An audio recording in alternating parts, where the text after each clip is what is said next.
नमस्कार दोस्तों, नमस्कार साथियों। आज का हमारा टॉपिक होगा मुगल वंश।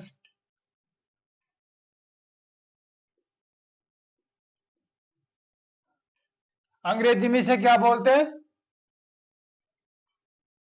मुगल डायनेस्टी। मुगल डायनेस्टी। ये मुगल वंश कब से कब तक चला था? कब से कब तक चला था? मैं कहूंगा 1526 से 1858 तक। अब हम यहां पर बात कहां तक की करेंगे? 1757 तक की। अब आप कहेंगे कि सर किसी किसी किताबों में तो 1857 दे रखा है, तो इस चीज को लेकर आप डाउट मत हो जाना या कंफ्यूज मत हो जाना।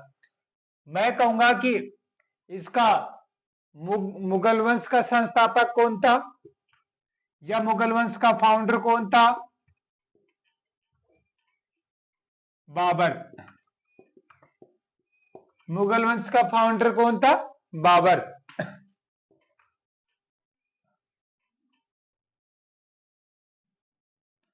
मुगल वंश का फाउंडर कौन था? बाबर। मैं कहूंगा कि बाबर कौन था या बाबर का मूल वंश क्या मुगल वंश ही था? मैं कहूंगा नहीं, इसका मूल वंश क्या था?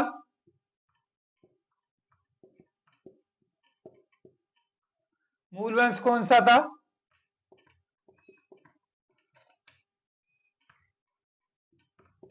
चगताई वंश। ये किस वंश के थे?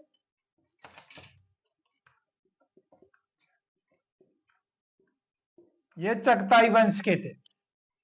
मैं कहूंगा कि अगर बाबर चगताई वंश का था तो मुगल वंश क्यों कहलाता था अपने आप को? ठीक है ना? अगर बाबर चगताई वंश का था, मूल वंश चगताई था, तो बाबर को मुगल वंश क्यों कहा जाता था? इस चीज के बारे में हम पढ़ेंगे। पहले यह देखेंगे बाबर के पिता कौन थे। अरे उमर शेख मिर्जा।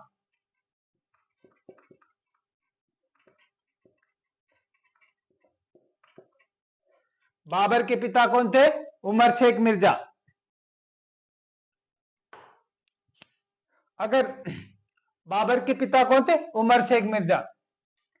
ये किस वंश के थे? किस वंश के थे? अरे तैमूर वंश के।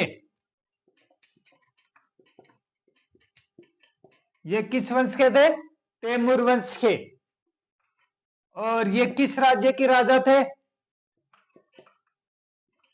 किस राज्य? अरे एक छोटा सा राज्य था, फरगना।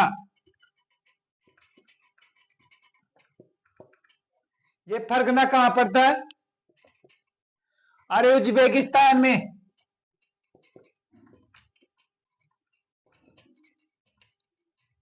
ये फरगना कहां पड़ता है? उज्बेकिस्तान में।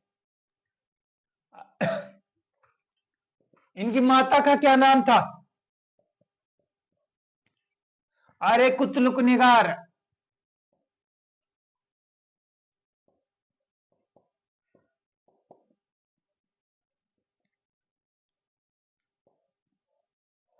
कुतलुक निगार खानम। ये किस वंश की थी? अरे मंगोल वंश की।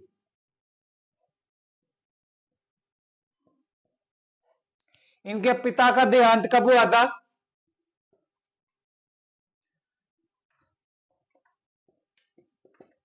अरे 1494 में।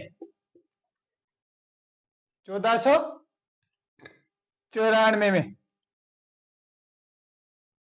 ठीक है। इस कारण इनके पिता कौन से? तैमूर वंश के, माता मंगोल वंश की। इस कारण से बाबर जब फरगना से भारत आया तो मंगोल वंश का मुगल वंश का बनकर आया। जब बाबर फरगना से भारत आया तो मुगल वंश का बनकर आया। भारत में बाबर को किस वंश से जाना जाता था? मुगल वंश से। नहीं, इनके पिता किस वंश के थे? मंगोल वंश तैमूर वंश के और माता मंगोल वंश की थी। और बाबर खुद भारत आया तब मुगल वंश का बनकर आया। ठीक है, इसी कारण बाबर चगताई वंश से मुगल वंश में कन्वर्ट हुआ। नहीं, इनका ओरिजिनल वंश कौन सा था? चगताई वंश। कौन सा? चगताई वंश।